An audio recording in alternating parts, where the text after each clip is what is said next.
Diary of a Wimpy Kid, Old School, by Jeff Kinney. Read by Ramon Diocampo. September. Saturday.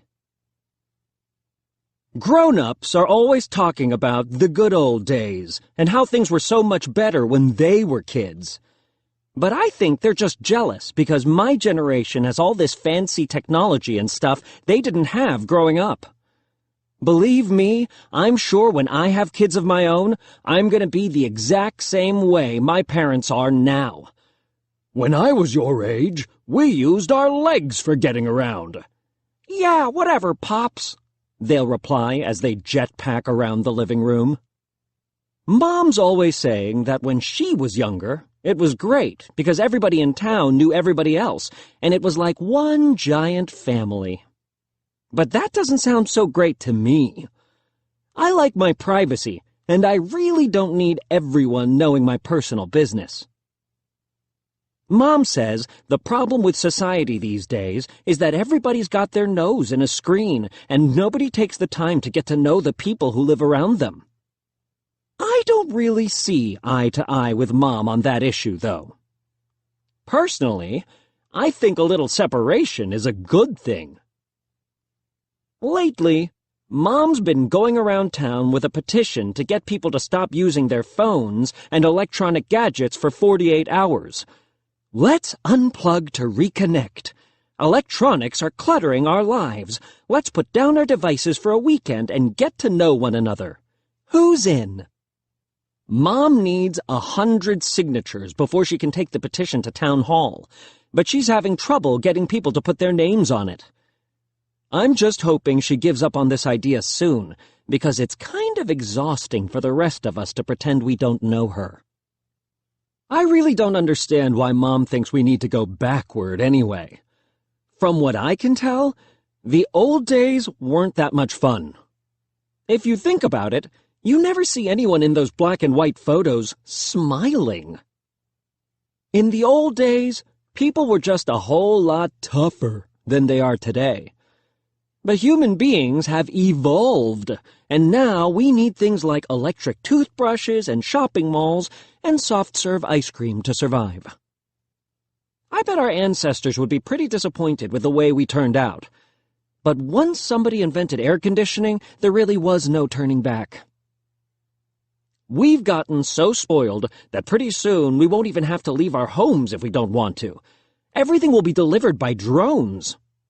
In fact, the way we're headed, I'll bet 1,000 years from now, human beings won't even have spines. Some people complain that all this technology has made us soft, but if you ask me, that's not necessarily a bad thing. There are all sorts of luxuries nowadays that make people's lives better. Take baby wipes, for example. People were using regular toilet paper for hundreds of years, and then all of a sudden, some genius came up with an idea that was a total game changer. What really amazes me is that it took so long for people to come up with the idea. I seriously can't believe the guy who invented the light bulb didn't see baby wipes coming. And who knows what crazy thing someone's going to come up with next to make our lives easier. Whatever it is, though, I'll be the first in line to buy it. But if Mom had her way, we'd be living like people did before there were computers and cell phones and baby wipes.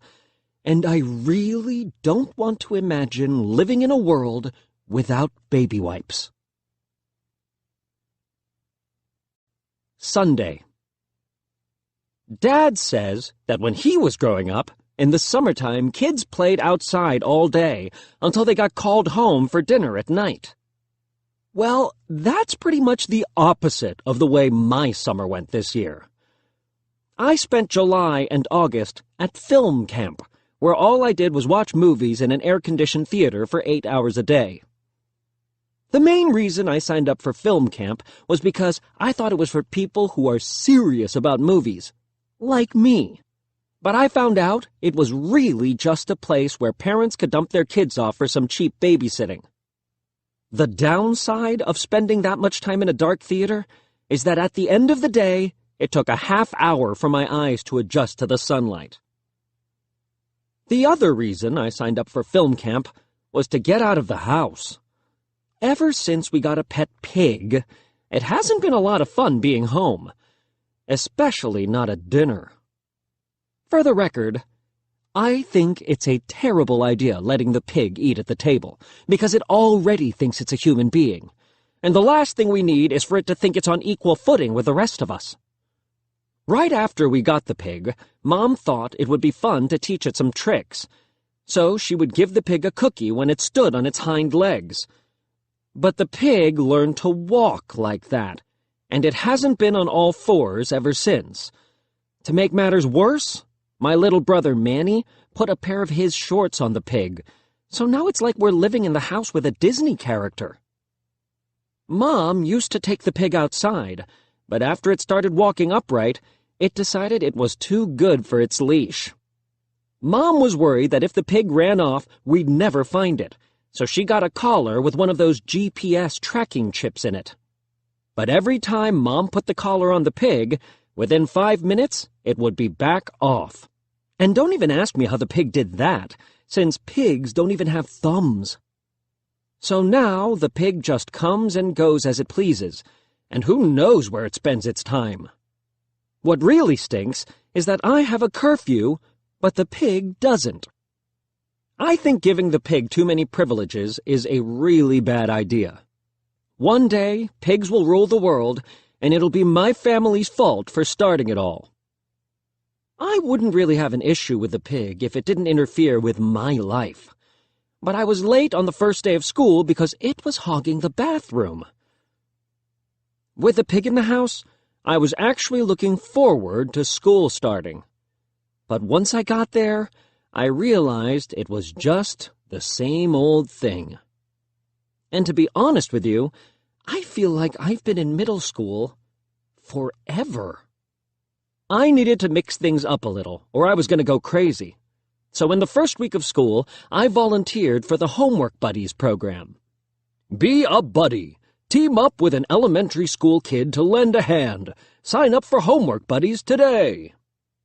But the main reason I signed up was so I could skip third period, which is music class with Mrs. Graziano. To give you an idea of how long Mrs. Graziano has been the music teacher, Dad had her when he was my age. And apparently, spending 30 years teaching middle schoolers how to play musical instruments does something to a person. Last week, I met my homework buddy, this kid named Fru. I have no idea why he even signed up for the program, though, because he's one of those people who reads scientific journals and college textbooks for fun. The first time we got together, Fru showed me his homework, which was some coloring and a word find. Fru said he didn't need any help, and then he asked to see my homework. I had at least an hour of math problems and a geography assignment that would have taken me another 2 hours. But Fru whipped through all of it in about 15 minutes. And he wasn't just fast, he was good. I turned in the assignments the next day, and when I got them back from my teachers, I had perfect scores. At first, I felt a little bad about getting help from a third grader, but then I realized that homework buddies are supposed to help each other out. So now, whenever me and Fru get together, I just hand him a pile of assignments and let him do his thing. The way I see it, this is working out for everyone. My only complaint about Fru is that sometimes he's too helpful. He's been getting bored with my homework, so he started making up assignments to challenge himself. The other day, he wrote a paper and attached it to my regular homework for extra credit, but luckily I checked it over before handing it in. Detecting commutative permeability in physics. He had signed it by Fru, instead of by Greg Heffley. For a while, I was just glad to be getting some homework help. But recently, I've been thinking that since I'm the one who discovered Fru, I deserve some kind of credit if he goes on to do big things, like win all that money that comes with a Nobel Prize. Wednesday. As if our house wasn't crowded enough, now Grandpa is living with us. They raised the rent at Leisure Towers, and he couldn't afford to live there anymore, so Mom invited Grandpa to move in with our family. Dad wasn't so hot on the idea, even though Grandpa is his own father, but Mom says it will be just like the old days, when 3 generations lived under the same roof. I think Mom has this rosy image of the way things used to be, but I have a totally different picture of what it must have been like back then. I was actually okay with Grandpa moving in with us until I realized what it meant for me. Mom let Grandpa pick any bedroom he wanted, and, of course, he chose mine. That meant I needed to find a new place to sleep. My first thought was to go to the guest room, but I forgot that's where the pig stays, and there's no way I'm sharing the pull-out couch with a barn animal. I ruled out Roderick's room right away, because he might actually be a step down from the pig. My only other choice was to room with Manny, so I got out the airbed and set it up on his floor. But sleeping in Manny's room has its own problems. Mom reads Manny a bedtime story every night, and sometimes they're really long. In fact, lately I think Manny's been picking out the thickest books he can find just to get on my nerves. Things have been a little tense ever since Grandpa moved in. You can tell he doesn't really approve of the way Mom and Dad are raising us kids, even though he never actually comes out and says it. Mom's been trying to potty train Manny forever, and she's experimenting with something called no pants after dinner. And it's exactly what it sounds like. What's supposed to happen is that when Manny feels the urge to go, he'll run to the bathroom. But Manny just prances around all night with nothing on below the waist, and eventually he ducks behind the recliner in the family room to do his business. I don't think Dad's a huge fan of no pants after dinner, but I can tell he's even more uncomfortable with Grandpa being here to witness it. It's pretty obvious having Grandpa around is really stressing Dad out, and every time one of us kids screws up, it just makes Dad even more tense. What seems to annoy Dad the most is when one of us kids asks Mom to do something that we should be able to do ourselves. Yesterday, I asked Mom to open a microwave burrito for me because I always have trouble with those plastic packages. But Dad jumped all over my case. He said if I was stranded on a desert island with 1,000 microwave burritos, I'd starve to death because I couldn't figure out how to open them on my own. I told Dad that the chances of me getting stranded on a desert island with 1,000 microwave burritos were pretty slim, but he said I was missing the point. He said if I don't learn how to do things by myself, I'm not going to be able to survive in the real world. Another thing Dad hates is how Mom still helps me get ready for school in the morning. She picks out my clothes the night before, and she has a chart hanging in the kitchen to help me stay on track. I guess Dad was pretty embarrassed by the chart, because the other day he took it down. But without that thing to guide me through the morning, I got the order of things all wrong and ended up wearing socks over my shoes. These days, I think Dad's just waiting for me to screw up. This morning, I forgot to put the cap back on the tube of toothpaste, and Dad was ready to pounce. I didn't think it was a big deal, but Dad gave me this long speech about how little things have big consequences. He said if I was a kid growing up in frontier times and it was my job to tighten the bolts on the wagon wheels but I forgot to, then the wheels would fall off and our family would get eaten by wolves. I thought Dad was being kind of dramatic, but it did make me feel a little guilty about that toothpaste cap.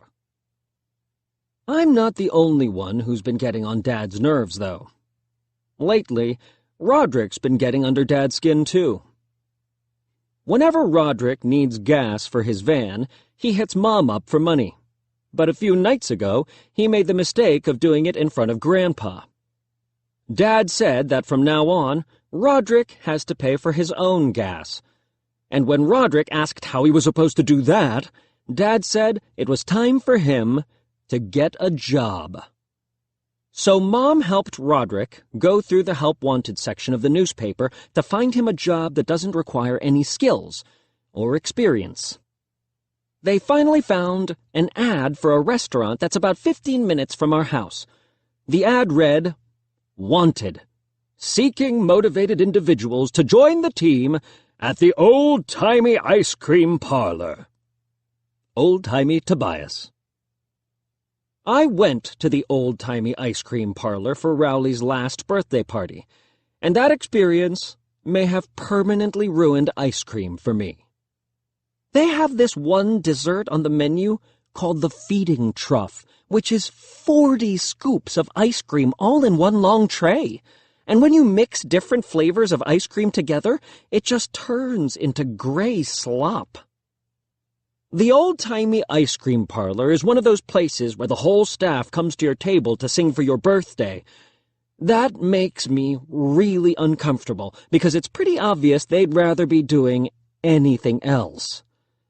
It's your birthday, and we're here to say, we hope your day is dandy in an old-fashioned way. Roderick had an interview at the restaurant earlier in the week, and believe it or not, he got the job.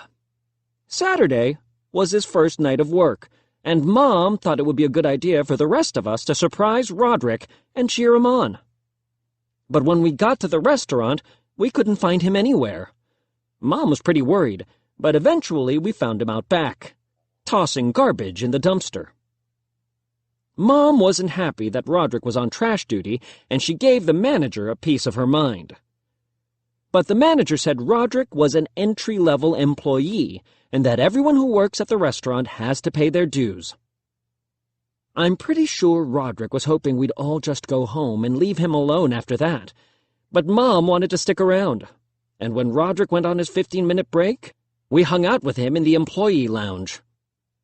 Roderick spent the rest of the night taking the trash from the kitchen out to the dumpster, and I guess Mom wanted to see him one more time before we left. So she told our waiter it was Manny's birthday, and the waiter called the whole staff to our table. But I wish Mom didn't go and do that, because there's something about the smell of garbage juice that really ruins your appetite. The singing didn't help either. And if you're feeling hungry, you're at the perfect place. Now just blow out that candle so you can stuff your face. Monday. Lately, Mom's been trying to get Grandpa to tell us kids about what life was like when he was growing up. Grandpa says that when he was young, they didn't have televisions or anything like that, so kids spent most of their time outdoors playing games like kick the can. Grown-ups are always talking about playing kick the can. One time, me and Rowley actually gave it a try to see what the big deal was, but we quit after about 30 seconds. We went inside and played Twisted Wizard instead. Dad says when he was a kid, he and his best friend Giles would just use their imaginations and play all day in the woods. Well, me and Rowley tried using our imaginations once, but Rowley's dad put an end to it before we could even get going. Dad said today's parents are overprotective, and that when he was a kid, he and Giles roamed free and never even bothered to tell their parents where they were going. But Mom said it was a lot safer back in those days, and now it's too dangerous for kids to be off on their own without adult supervision. Dad said that might be true, but kids like me and Rowley need to learn how to protect ourselves. Dad said when he was in middle school, he and Giles buried stuff all over town, so that if they ever got cornered, they could fight their way out. But Grandpa had a different version of things. He said Dad and Giles raided the kitchen drawer for silverware, and that's what they stashed all over the neighborhood. When Dad's mother realized her forks and knives were missing, she made the boys dig them all up and bring them back. After that, Dad and Giles got their hands on some plastic utensils, but they got into an argument over whether or not a spork could be used for self-defense, and things turned ugly. Giles told his mother what Dad did and showed her the spork marks on his rear end to prove it. I guess those must have been different times, because Giles's mom bent Dad over her knee and spanked him. See, that's the problem with putting too much stock in the old days. You remember all the good stuff, but you forget about the time you got spanked by your best friend's mom. Wednesday. I guess I thought Grandpa would live with us for a little while, and then find a place that was cheaper than Leisure Towers. But now I'm starting to worry that it's permanent. And that's not a good thing, because I'm not sure how much longer I can be Manny's roommate. For one thing, it's not dignified to share a room with a person who doesn't wear pants after dinner. And Grandpa's almost just as bad. When he moved out of Leisure Towers, his girlfriend, Darlene, broke up with him. Lately, he's been moping around the house in a bathrobe, which means I can't really have friends over. I figure the sooner Grandpa's back in the game, the sooner he moves out. So I've been showing Grandpa how to do online dating to help him break out of his funk. I think I've created a monster, though. Now Grandpa's on the computer 24 hours a day, and he's got at least 50 relationships going simultaneously. Don't even ask me how he keeps track of who's who. Belinda has sent you a wink. Bethany would like to meet you. Martha likes your profile picture. Tiffany has sent you a poke. Sylvie likes your knock-knock joke. Marjorie thinks you are nice. Things are starting to turn around for Roderick, too. He told Mom he got a promotion at work, so of course tonight we had to pile into the car to go show him our support. I'm not sure if I'd call Roderick's new position a promotion, though. They've got him dressing up as old-timey Tobias, the restaurant's mascot. Apparently, the guy who had the job last got fired for being seen without his head on, and I'm guessing when it comes to mascots, that's a huge no-no. Old-timey Tobias is supposed to walk around the restaurant and go from table to table making little kids happy, but as far as I can tell, he has the opposite effect. In fact, kids seem to really hate old-timey Tobias. When we got there tonight, Roderick was getting food thrown at him from every direction. Roderick told Mom that his manager warned him if he was ever caught without his Tobias head on, he'd be fired on the spot. Luckily, one of the eyes on the costume's head comes out, which is the only way Roderick was able to stay hydrated. Mom poked a straw through the empty eye socket. I'm starting to wonder if the guy who had the job dressing up as old-timey Tobias got fired on purpose. If I had to bet on how long Roderick lasts, I'd give him 2 weeks tops. Friday. All the buzz at school has been about this big trip to Hardscrabble Farms that's coming up next month. When you get to my grade, the whole class goes on a week-long trip to this place where you sleep in log cabins and learn about nature and hard work. I'm sure it's a blast if you're into that sort of thing, but I've already decided I'm going to be the one kid who stays back when everybody else heads off on the trip.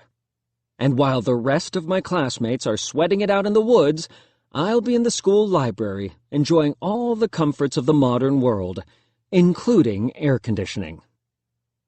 Mom's been trying to get me to change my mind, because she thinks I'll regret not going. I really doubt that's going to happen, though. I've heard horror stories from kids who went away to Hardscrabble Farms, and I remember the letters Roderick sent home when he went there. All of them said, "Help, help, get me out of here."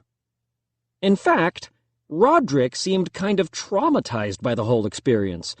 When he got back from the trip, he crawled into bed and stayed there for an entire weekend. Today was the deadline for picking who you wanted to room with, and at lunch, everyone was scrambling to get into a good cabin.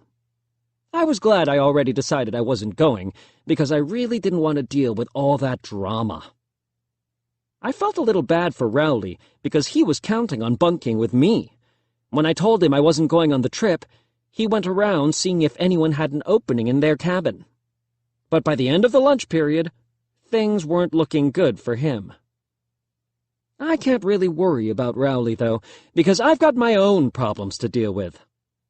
Monday, Mom and Dad got a letter from the school saying they had to come in for a special parent-teacher conference. I've been worried sick all week because I thought I must have forgotten to cross Fru's name off of one of my homework assignments, and I was in trouble. But that wasn't it at all. The reason the school asked Mom and Dad to come in was to tell them that my homework grades have improved so much they're putting me in harder classes.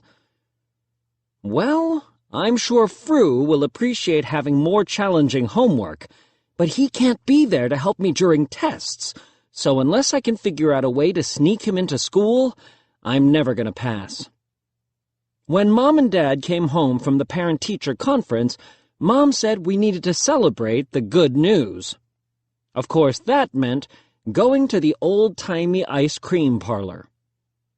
I was getting a little sick of spending every night at Roderick's work, and I think Grandpa was feeling the same way.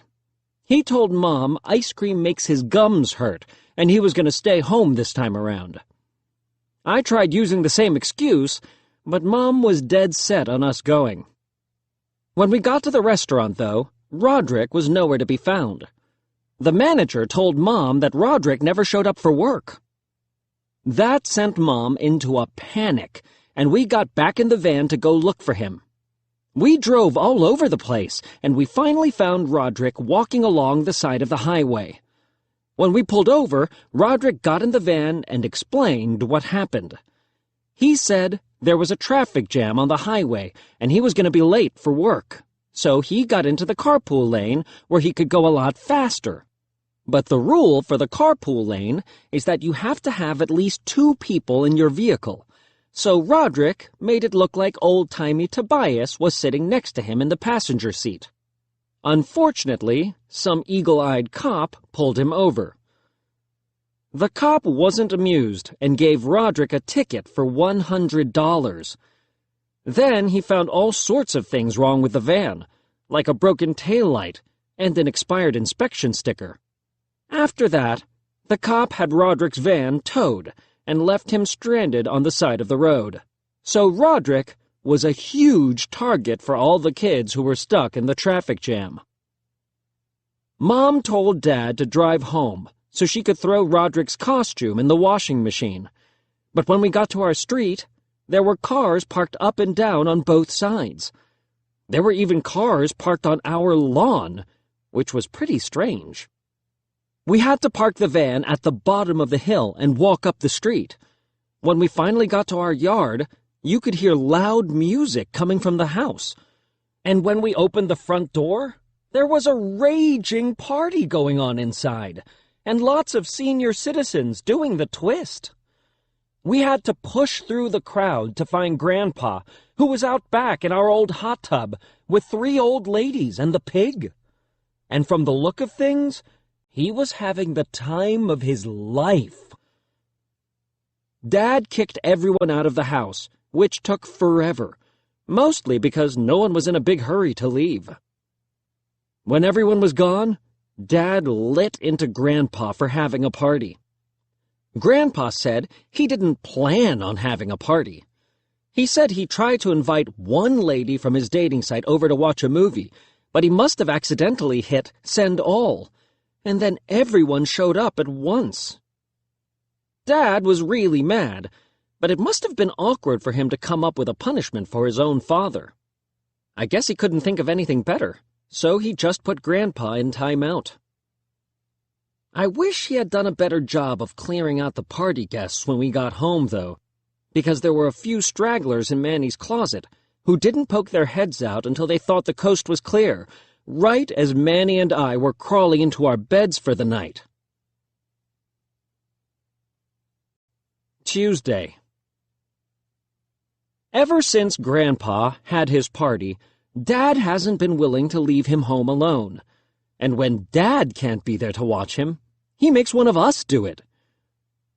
Grandpa's supposed to sit in timeout for an hour a day to work off his punishment, but he likes to do that in front of the television instead of in the corner. So if you're on Grandpa duty, you have to watch whatever he wants to watch. But during the school day, Grandpa is home alone, and I think Dad's nervous there's going to be another party. So he went out and bought one of those webcams to make sure there isn't any funny business going on while he's at work. I don't know where he put it exactly, but what I do know is that he's not just using it to keep an eye on Grandpa. The other day, he called me from work to tell me to keep my feet off the coffee table. I'm all for technology, but not when it's used against me. I don't like having a camera in the house, because nowadays there are cameras everywhere you turn. And if you ever do something embarrassing, like pick your nose, in a public place, trust me, it's gonna get recorded. But the worst thing is cell phone cameras, because nowadays everybody's got one. Last summer, when I was getting out of the town pool, my bathing suit fell down a little and everyone saw it happen. And before I even dried off, the pictures were posted all over the internet. Carla saw this at the pool today. 24 likes. Nancy. This kid really cracked me up. Ugh. These days, you can even get in trouble for taking a picture of yourself. A few months ago, we went to brunch after church, and when we left the restaurant, I felt like I might have spinach in my teeth. I wasn't anywhere near a mirror, so I borrowed Mom's cell phone to take a picture of myself, just to make sure. But some lady in front of me thought I was taking a photo of her, and she wouldn't let us leave until she looked through the pictures on Mom's phone to make sure I hadn't. Now that I think of it, that might have been what started Mom on this electronics-free idea to begin with. Speaking of which, Mom got all the signatures she needed to take her petition to Town Hall. The way she got them was by intercepting all the partygoers as they were leaving our house the other night. Those old ladies signed right up. After Mom took the petition to Town Hall, the leaders had a vote and made it official. So this Saturday, the whole town is going to voluntarily unplug for the weekend. Mom's made it her mission to get the word out to as many people as possible. I'm trying to keep a low profile until this whole thing is over, but Mom hasn't been making it easy. I think cutting ourselves off from the outside world is a bad idea. If there's a zombie apocalypse or something big like that, we're going to be the last ones to know. Friday. As part of this electronics-free weekend, everyone's supposed to come down to the town park tomorrow for a voluntary cleanup. But it's going to take a lot more than one afternoon to make a dent in that mess. These days, the parks look like something out of a movie where there's been a nuclear war. The park used to be nice, but things went downhill when the town ran out of money. The main reason was because they voted to build a one-way, cell phone-only path through the park, since half the time people on the regular path weren't watching where they were going. So all the money that was supposed to go to regular cleanup went to this new path for people who wanted to use their electronic devices while they walked. But the project got too expensive, and they had to cancel it before they finished the footbridge over the creek. And since nobody on the path watches where they're going, lots of people and their devices wound up walking right off the footbridge and into the creek. The park got really run down after that, and families stopped coming once teenagers took over. So if the people organizing this cleanup are smart, the first thing they'll do is find an exterminator that specializes in teenagers. Saturday. I have no idea what time I woke up this morning, because the clock on Manny's dresser was unplugged. In fact, everything in the house was unplugged, which goes to show that Mom was taking this electronics-free thing pretty literally. The next thing I noticed was that there were a lot of people out walking in the neighborhood. So I guess everyone had decided to get into the old-time spirit. I was planning on just relaxing and reading comic books on the couch all day, but Dad said I should take advantage of all the foot traffic. He said when he was a kid, he and Giles opened a lemonade stand and earned enough money to buy them each a new skateboard. I said I thought a lemonade stand was a great idea. Dad surprised me by handing over $20 in seed money to help me get started. I knew I was going to need a business partner, so I called Rowley and told him to come down. I figured we'd get going by looking up the recipe for lemonade on the internet, but Mom had hidden the power cord to the computer. I was a little embarrassed to ask Dad, so me and Rowley decided to wing it. I knew we'd need lemons for sure, so we rode our bikes down to the convenience store and bought out their whole supply. When we got back home, we didn't know the exact number of lemons to put in the pitcher, so we went on the high side just to be safe and filled the whole pitcher with lemons. I was pretty sure the only other ingredient for lemonade besides water is sugar, but we didn't know how much of that we were supposed to use either, so we just eyeballed it and emptied most of the sugar bag into the pitcher. I thought after that we were pretty much good to go, but then Dad came downstairs, saw what we were doing, and told us we got it all wrong. Dad said that, first of all, the green lemons we bought were actually limes, so we had to get rid of those. Then he said that to make lemonade, we needed to cut the lemons in half and squeeze them into the water, which would have been nice to know at the beginning. But Rowley was too scared to cut the lemons because he said they'd make his eyes water. I told him he was getting lemons confused with onions. He wasn't budging, though, and I knew I had to do something about it, or he wouldn't help out. So I dug around in the garage until I found a mask Rowley could cover his eyes with. All I could find was a scuba mask with a snorkel on the side, but Rowley didn't seem to mind. Once Rowley calmed down, we started cutting the lemons, which was a lot harder than I thought it would be. When I sliced into the first lemon, I got a shot of juice right in my eye. Ah! It stung like crazy, and I could barely see. Rowley took the snorkel out of his mouth and started in with the whole, "I told you so" stuff, but I didn't want to hear it. After I got my vision back, we squeezed all of our lemons into the water and set up our stand on the sidewalk. A few people stopped by, but it was just to criticize everything we were doing. One lady told us we needed to stir the lemonade to mix the sugar in better. So I used Rowley's snorkel to blend the lemonade and sugar. But even after we did that, she wouldn't make a purchase. Another guy who tasted our lemonade complained that it was too sweet. The next few people said the same thing, so I dumped out half the pitcher and added more water. But people didn't like that I filled the pitcher with water from the hose.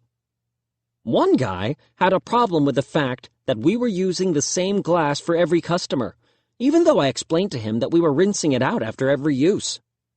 We got tired of sitting out in the hot sun and decided our lemonade stand would work just as well as a self-serve business, so we put out a jar where people could pay for what they drink. But the second you set up an honor system, somebody's got to go and ruin it for everyone. And sure enough, we got ripped off. We realized we were just going to have to suck it up and man the lemonade stand full time. So we got another glass from the kitchen cabinet and headed back outside. I started to notice that the people walking up the hill looked a lot thirstier than the people walking down it, so we posted a new pricing policy to take full advantage. Downhill, 50 cents a glass. Uphill, $1 a glass. A couple of people thought our jar was for tips, and they dropped in some loose change. After that, we started pushing the tips, because any money we brought in that way was 100% profit. I was starting to feel good about things until a kid named Cedric Cunningham set up his own lemonade stand a few houses down. and it was pretty obvious he had help from his parents, because his stand was so fancy it made ours look like a joke. See, this is the problem when you have an original idea. 5 seconds later, you've got 1,000,000 copycats. I'm a professional, though, and I wasn't going to take a little competition personally. So I offered Cedric $2 to take his lemonade stand down, and he agreed to it. But a minute later, he set up his stand again, this time directly across the street from us. I was getting pretty annoyed, because we were running out of lemonade, and I knew Dad wasn't going to give us any more money for ingredients.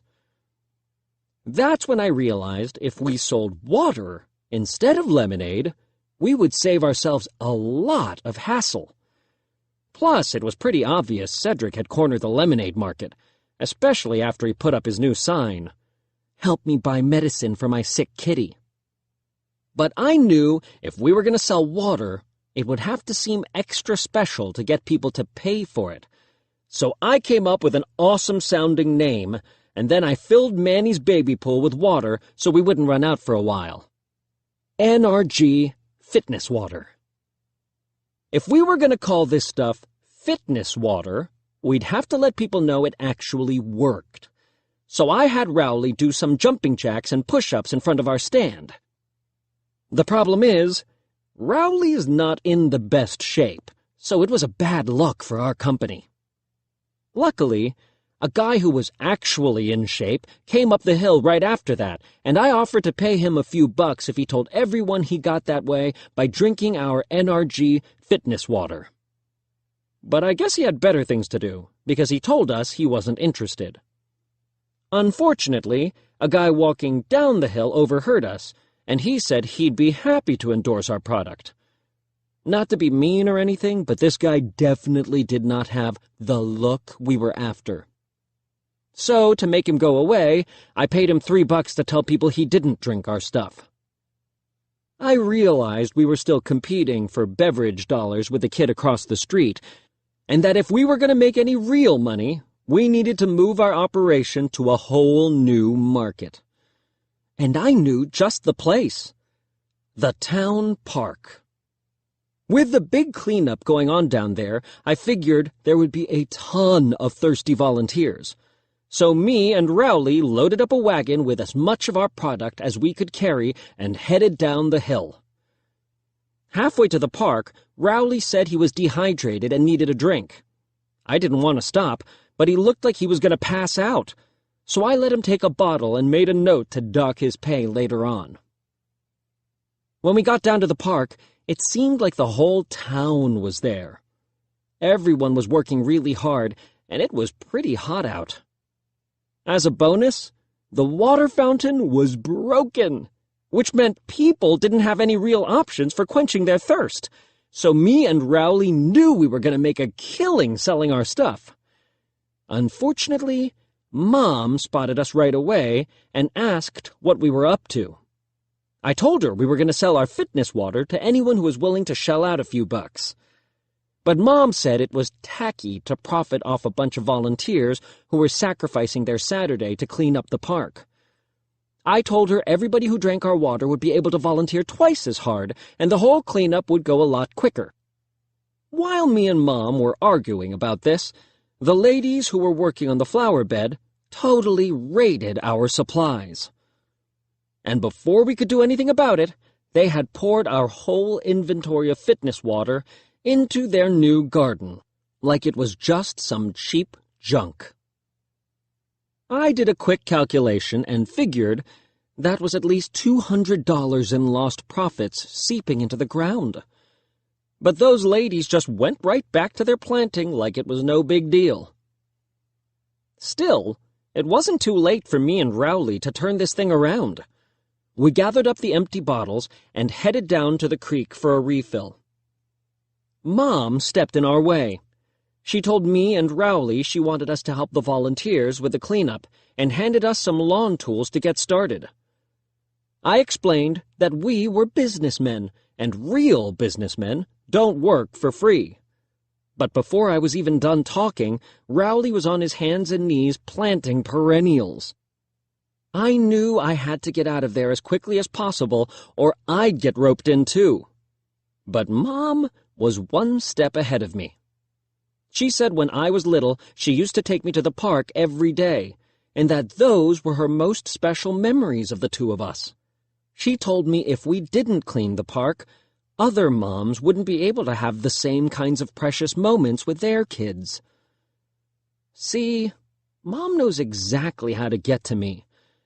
And that's the reason I found myself raking leaves for free instead of making a truckload of money. The rake Mom gave me was a piece of junk, though. But when I asked for a new one, she said everybody was doing their best with what they had. It took me a half-hour to scrape together a measly pile of leaves, and then a bunch of little kids came tearing through it and undid all my hard work. Don't ask me why people brought their little kids to the park cleanup, because they were no help at all. In fact, they were constantly getting into trouble. At one point, a bunch of them were playing in a pile of fertilizer, and someone had to chase them out of there. The whole park cleanup effort was totally disorganized. Nobody was really in charge, so it was just complete chaos. Things got even crazier when the community service bus pulled into the parking lot and a bunch of teenagers in orange jumpsuits filed out. Apparently, these guys were bussed in to serve their punishment for committing crimes like shoplifting and vandalism. And if I had to guess, I'd say a few of them were directly responsible for the graffiti on the playground equipment. The community service guys were more interested in goofing off than pitching in, and some of the stuff they were doing with the rakes and shovels was downright dangerous. But right when it seemed like it couldn't get any worse, a bunch of vans rolled into the parking lot and an entire Girl Scout troop poured out of the vehicles. And it looked like they meant business. Within 10 minutes, they had organized everyone at the park cleanup into separate teams, with a Girl Scout in charge of each one. My team was responsible for raking leaves in the playground area, and the girl in charge of my group was a brownie. It was a little embarrassing, but to be honest with you, I was happy the Girl Scouts came in and whipped everybody into shape. Every time I've seen the Girl Scouts get involved with a project, I've been impressed. A few months ago, the town wanted to build a community garden, but nobody could get their act together, and the project fizzled out. But then the Girl Scouts swooped in and built the whole thing on a Sunday afternoon. I'll tell you this. If you put a group of boys my age in charge of something like that, nothing good would come of it, especially if there were power tools involved. Even though they were at the town park to work, the Girl Scouts weren't going to let an opportunity to do some fundraising pass them by. They set up a stand to sell cookies, and one of their first customers was Mom. So I guess she'd changed her mind about people selling stuff to volunteers. I was glad the Girl Scouts were running the show, but they were working us hard. After an hour of raking, I was worn out and wanted to go home. But it was clear they weren't letting anyone go until the last leaf was bagged. Another person in my group who seemed a little worn out was my homework buddy, Fru. Other people figured out how smart Fru is, and a bunch of grown-ups started bugging him for stuff they'd usually get from their phones. "Fru, how's the stock market trending?" "Fru, what's the weather forecast for this weekend?" "Fru, have any cats done anything amusing today?" I noticed that every half hour the Girl Scouts rotated from group to group. So during a changing of the guard, I saw my opportunity and took it. I knew exactly where I was headed, too. The creek. When I was on the swim team in first grade, Dad used to drop me off at the town pool every day. But the minute he drove away, I'd run down to the creek and catch minnows until practice was over. I'd always make sure I got back to the pool before Dad came to pick me up, and I'd jump in at the last second so it looked like I'd been swimming the whole time. But once, Dad came early to watch me practice, and I guess I got carried away catching minnows. So I ended up getting to the pool after Dad, and I got busted.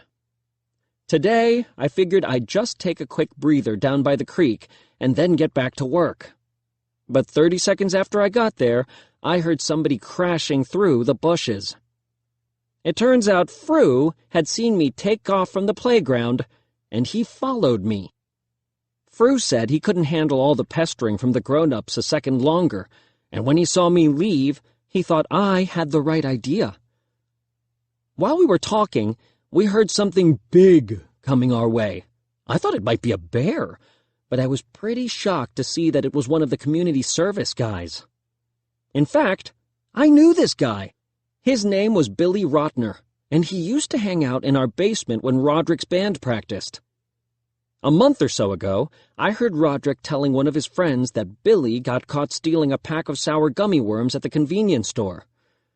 I really wasn't happy this guy had followed me to my hiding spot. I told Billy he should go back to the park before he got us all in trouble. But Billy said he was making a run for it and was never going back to community service. Then Billy started blubbering about how, when he was little, his mom bought a pack of sour gummy worms for him and his brother to share, but his brother wouldn't give him a single worm and ate the whole pack. Billy said the only reason he stole from the convenience store was so he could finally have a pack of sour gummy worms all to himself. I was getting really uncomfortable listening to this guy go on, and I was hoping Fru would help me talk some sense into him. But then Fru started with a speech of his own. Fru started talking about how his parents make him get up at 5 o'clock in the morning 6 days a week to study for the geography bee, and how he's never gotten to play laser tag because his parents say it's a waste of time. This was all getting to be a little much for me, and I decided I'd rather be raking leaves than listening to these guys tell their sob stories. So I started heading back to the playground. But all of a sudden, that brownie appeared out of nowhere and totally caught me off guard. "Hey, you! What are you up to?" My instincts kicked in, and I ran. Fru and Billy saw me take off, and they were right on my heels. But the brownie was carrying a whistle, and the next thing I knew, the whole Girl Scout troop was in hot pursuit. I started to run faster when I realized me and Fru might get in serious trouble for harboring a fugitive. I didn't know if the Girl Scouts actually had the authority to arrest anyone, but I wasn't going to stick around to find out. For all I knew, that was something they needed to do to earn one of their badges. Once the chase was on, Billy took the lead, and me and Fru just followed him. It was pretty obvious he'd had experience with this kind of thing, because he seemed to know what he was doing. After a while, we were able to put some distance between ourselves and the Girl Scouts, and we could barely hear the whistle, so we stopped for a minute to catch our breath. Billy said we were going to need our energy to stay ahead of the Girl Scouts. Then he took out a few rolls of Thin Mints that were tucked away in his jumpsuit and split them up between us. I'm just going to assume he paid for those cookies, because if he didn't, I don't want to know. After we fueled up on cookies, Billy said we should all ditch our clothes, because if they used dogs to track us, we could throw them off our trail. Then it dawned on me that if this guy couldn't get away with stealing a pack of sour gummy worms, he was probably the last person I should be taking this kind of advice from. I realized I'd made a huge mistake and started looking for a way out of the situation. So I told the guys we should split up, saying if we did, we'd be harder to catch. But Fru said we should stick together. He said we could travel around the country and have crazy adventures, and maybe even join the circus somewhere along the way. Billy seemed to like that idea too. Then the two of them started arguing over who should get the money for the movie rights to our story if we ever became famous. I decided to use the opportunity to try and slip away. But when I turned to leave, a group of vans appeared out of nowhere. Mom was in the lead van, and the Girl Scouts were in the vehicles right behind her. There was a second there when I thought Fru might try to make a last-ditch attempt to escape. But after all his big talk about life on the run, he totally fell to pieces. I thought Mom would be really mad, but she seemed relieved. She wanted to know what I was thinking running away like that. I figured Billy was going down no matter what, and there was no use in all three of us getting in trouble, so I pinned the whole thing on him. I guess I feel a little bad, but to be fair, stealing the Thin Mints was his idea.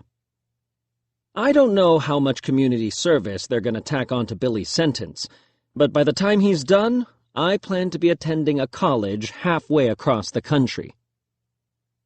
The craziest thing of all was the way Mom found us in the first place. When she got that GPS chip for the pig, she got one for me, too. So I've been walking around with one of those things attached to my shoelace for the past 2 months without even knowing it.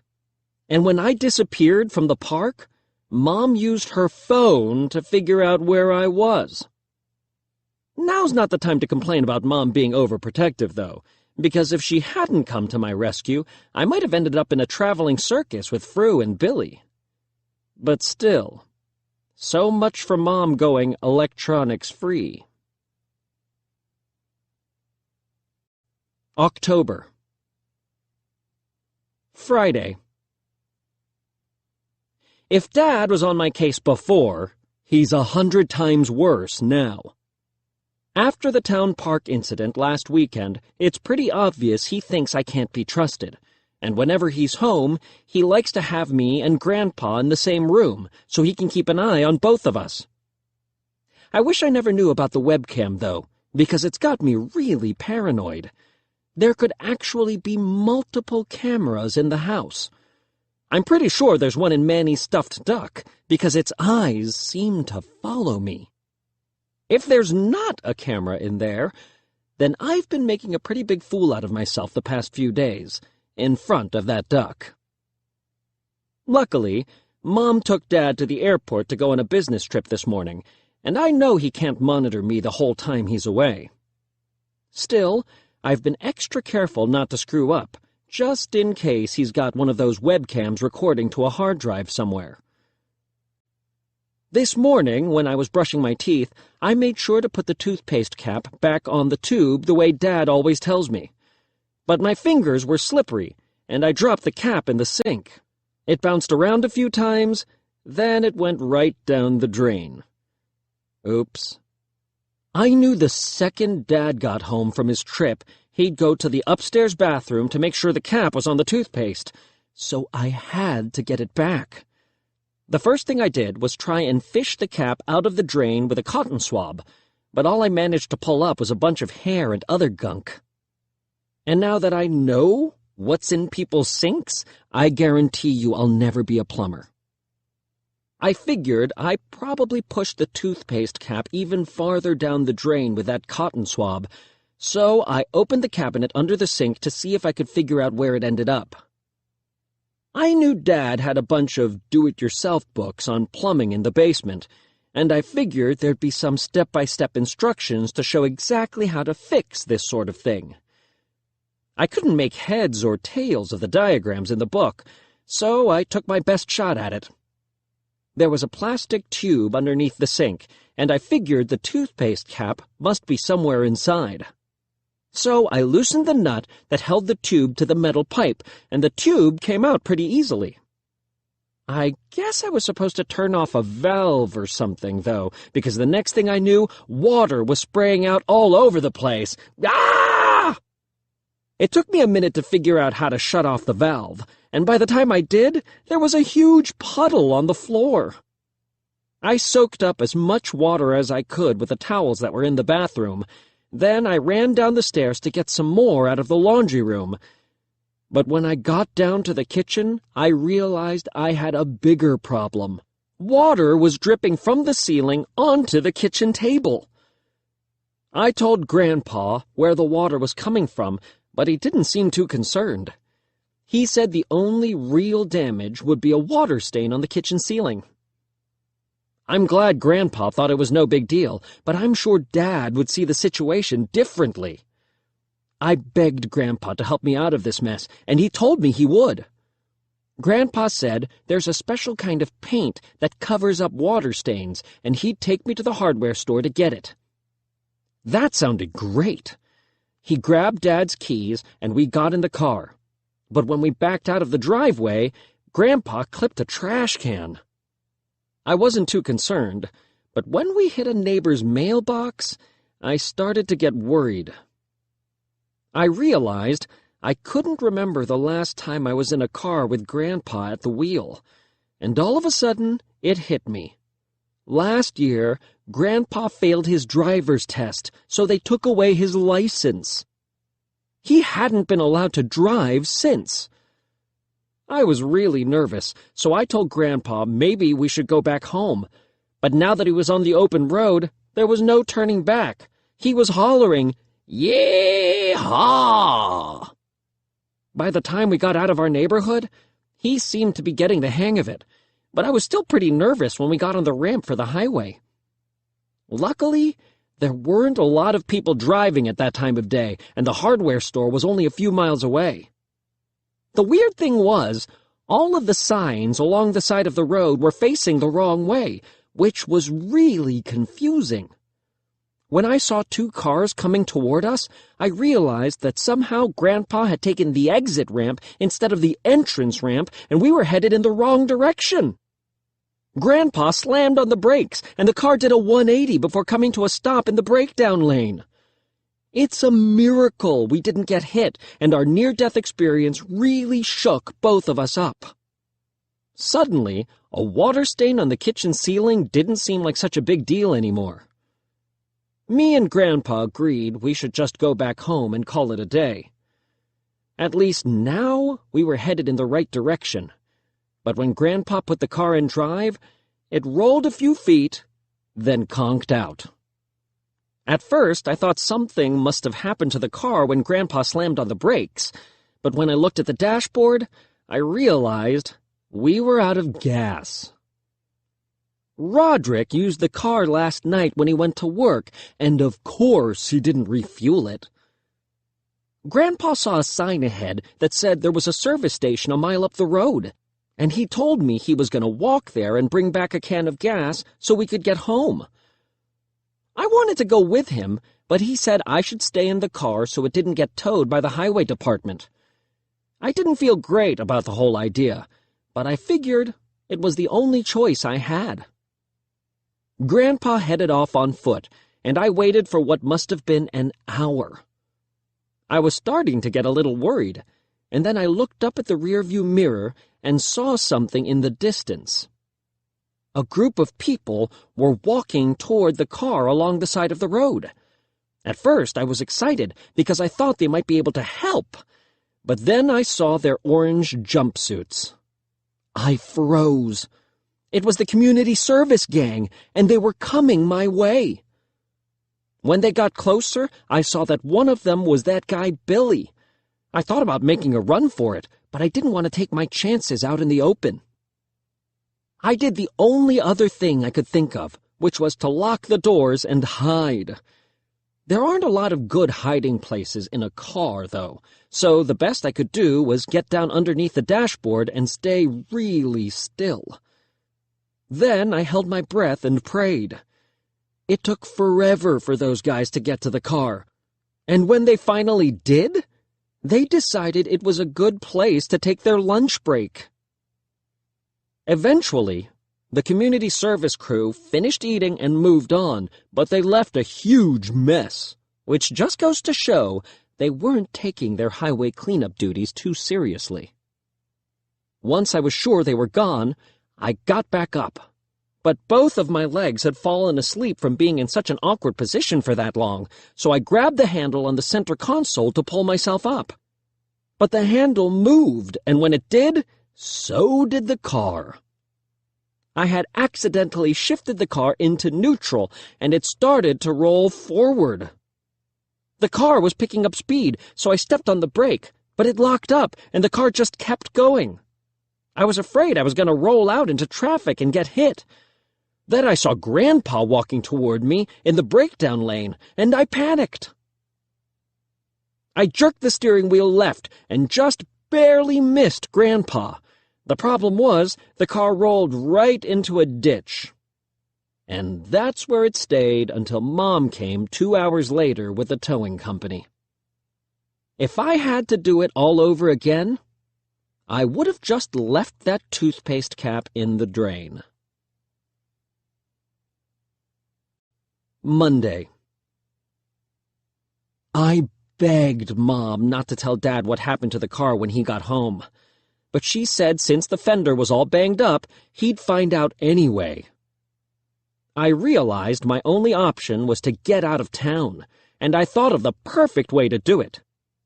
The class trip to Hardscrabble Farms starts today and goes for a whole week. I figure by the time I get back, Dad will have cooled down. At least a little.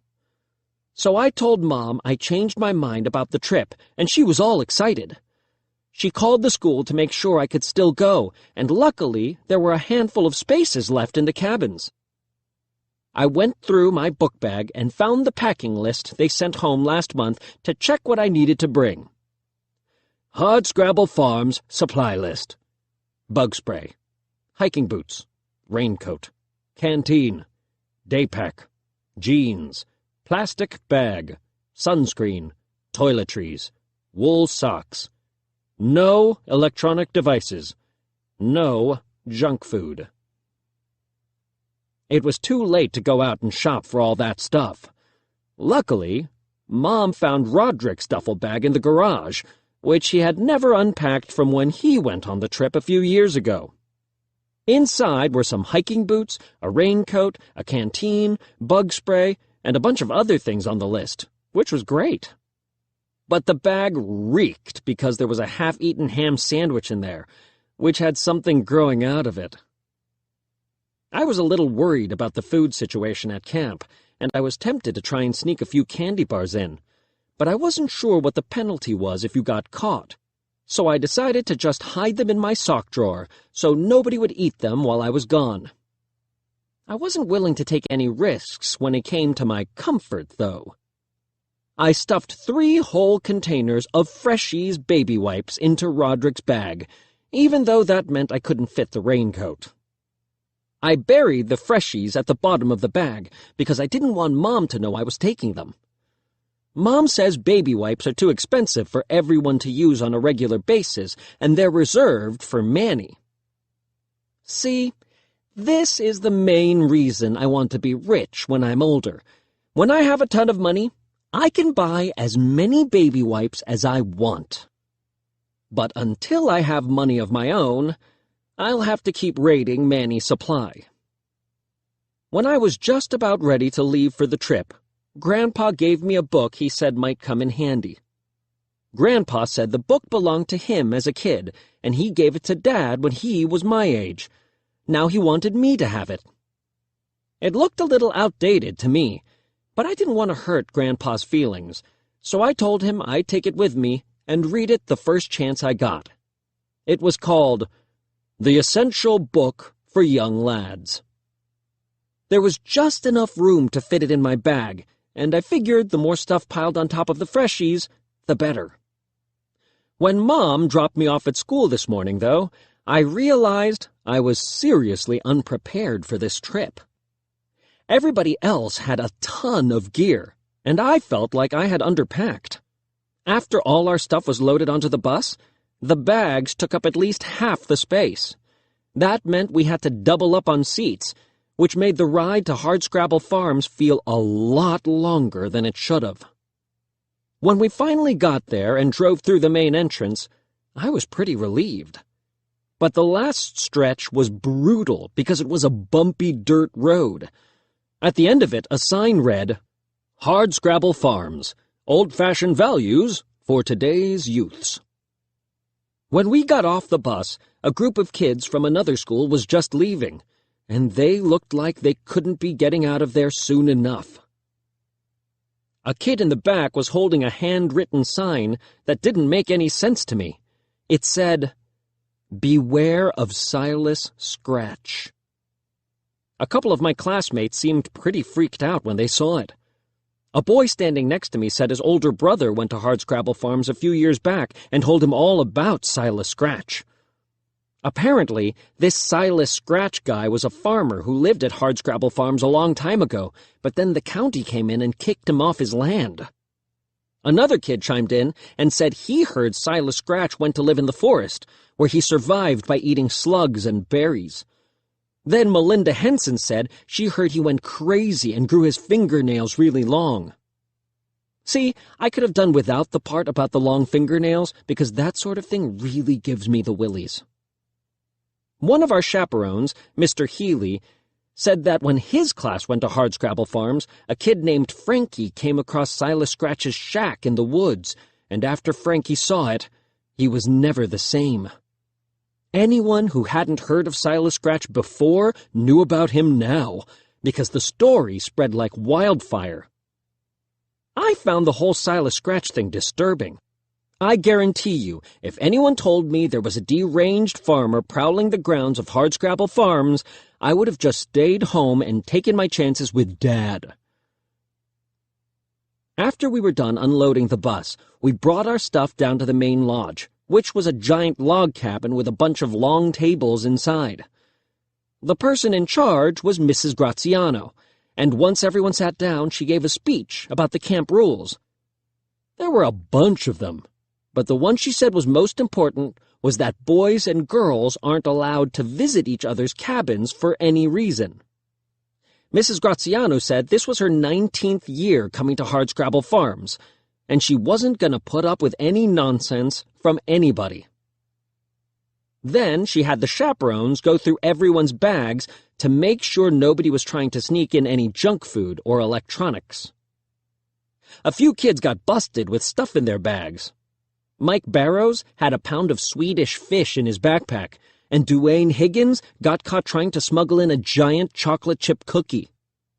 I was really glad I'd left those candy bars back home, but I was a little worried the chaperones might confiscate my baby wipes.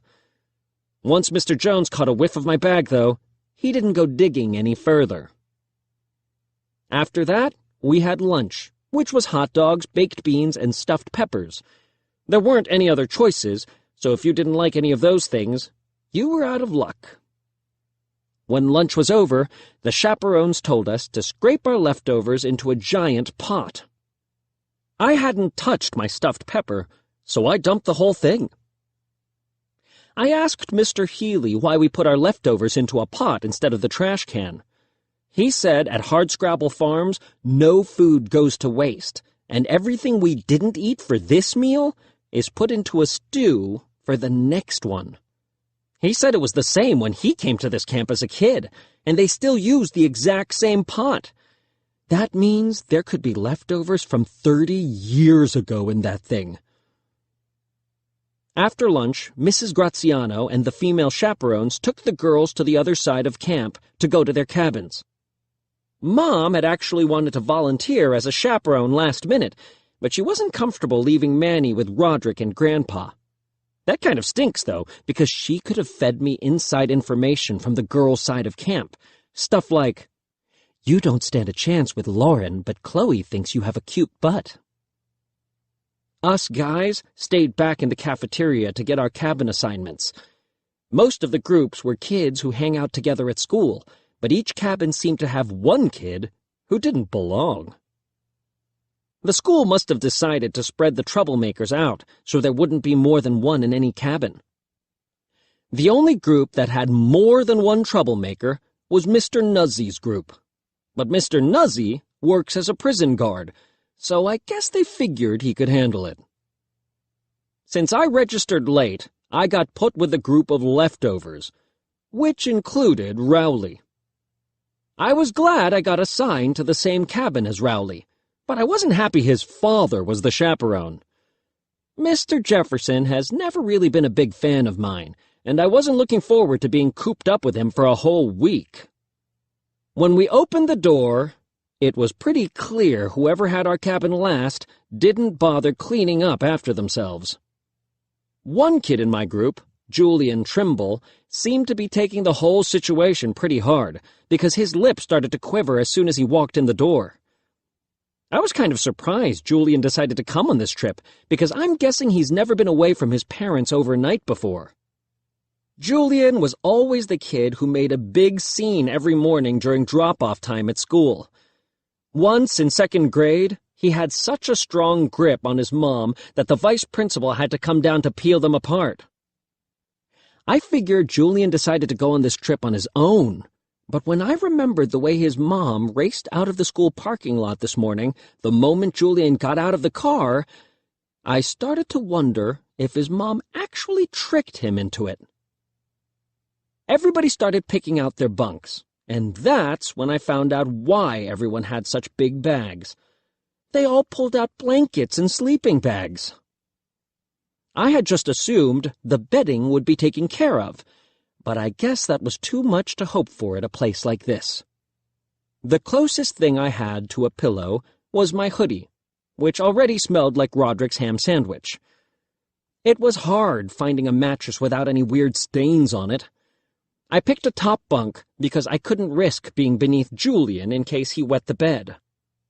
Unfortunately, Mr. Jefferson slid into the spot right underneath me, so now Rowley's dad was my bunkmate. After we finished unpacking our stuff, we went down to the activities area to do some team-building exercises.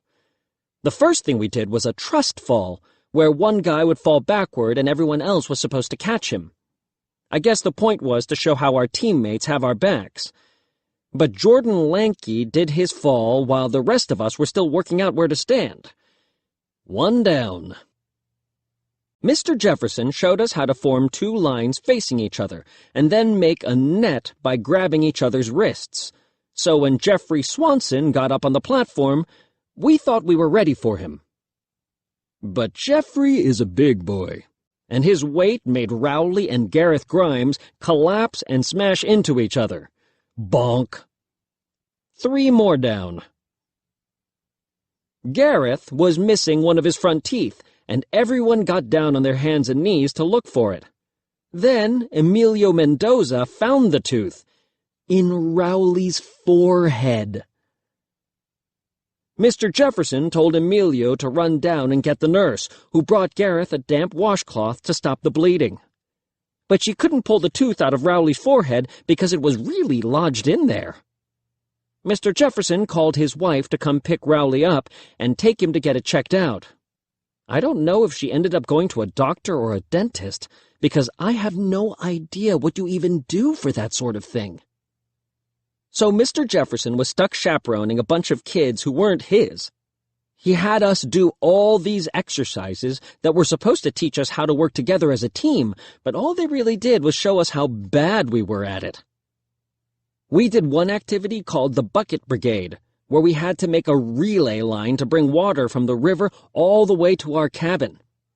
The first guy filled up his bucket and then poured it in the next guy's bucket, and so on. But we spilled so much water along the way that by the time we got to the cabin, there was almost nothing left to put in the metal tub we were supposed to fill. We realized if we were ever going to finish the activity, we needed to find a better way to fill the tub. So we wrung out our sweaty clothes into it. After that, we did an activity where we had to tie our wrists together with scarves and go through an obstacle course made of ropes. But when it came to physical activities, our group was pretty hopeless. We ended up completely tied in knots. After the ropes course, we couldn't untie the scarves because we'd knotted them too tight. And that wasn't good because Jeffrey needed to use the bathroom in the cabin, and we were all still tied together. By the end of the day, everyone was totally worn out, and I was really glad when Mr. Jefferson told us it was time for dinner. The meal was chicken patties, corn on the cob, and stew. I passed on the stew, and I was really glad I did when I saw Jordan pull an entire taco shell out of his bowl. Who knows what year that thing was from? After dinner, we went back to the cabin. Mr. Jefferson said that since we had been in the woods, we needed to check one another for ticks. Each person was responsible for his bunkmate, which meant I had Mr. Jefferson. But Mr. Jefferson's got a lot of hair, and I wasn't going to go poking through it. For all I knew, there could be a whole colony of ticks living in there. Everybody's always saying how great the outdoors are, but there's all sorts of creepy crawlies you need to worry about. I used to play in the woods all the time until I swallowed a live spider. But in a place like Hardscrabble Farms, there are just as many bugs inside as outside. Some sort of beetle burrowed into a kid's ear at dinner, and he had to go to the nurse's station to have it removed. Jordan found a tick on the back of Julian's neck, and everybody freaked out about it. But Mr. Jefferson said Julian would be fine, and he took him down to the nurse. The second Mr. Jefferson and Julian left, the rest of the guys in my cabin went totally nuts. I stayed out of everybody's way because I didn't want to be the fifth person from my group to get seen by the nurse on the first day. By the time Mr. Jefferson got back, the cabin was a wreck and everyone was filthy. I'm guessing nobody has ever cleaned the floors in this place because when the guys were done rolling around, they were covered in dirt and hair. As a punishment for trashing the cabin, Mr. Jefferson made us go to bed early. And he lumped me in with everyone else, even though I didn't do anything. And that's how we ended up going to bed while it was still light out on the first night. Tuesday. Mr. Jefferson woke everybody up at the crack of dawn and said we all needed to take showers before breakfast. That's when it occurred to me that there wasn't actually a shower in our bathroom. The shower was on the outside of the cabin, and the water was in the metal tub we filled up in the bucket brigade yesterday. I seemed to be the only one who remembered what was in that tub because everyone else got in line to take their turn. Not only was the water unsanitary, but apparently it was cold too, judging by the shrieks of my cabin mates. I came prepared, though. I definitely wasn't going to be taking any outdoor showers on this trip, but I could still keep myself clean by using my stash of freshies. Breakfast wasn't a whole lot better than our first two meals, but at least they weren't serving the stew. The pancakes were hard as rocks, though, and they'd break your teeth if you tried to bite through one. Emilio snuck a pancake into his pocket so he could mail it home to his mom and show her how bad the food was at camp. After we cleaned up from breakfast, Mrs. Graziano told us the plan for the day. She said we were going to do the same types of chores done by kids growing up on farms like this a long time ago.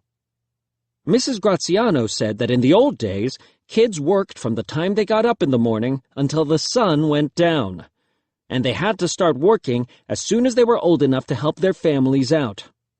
Which is just another reason I'm glad I wasn't alive back then.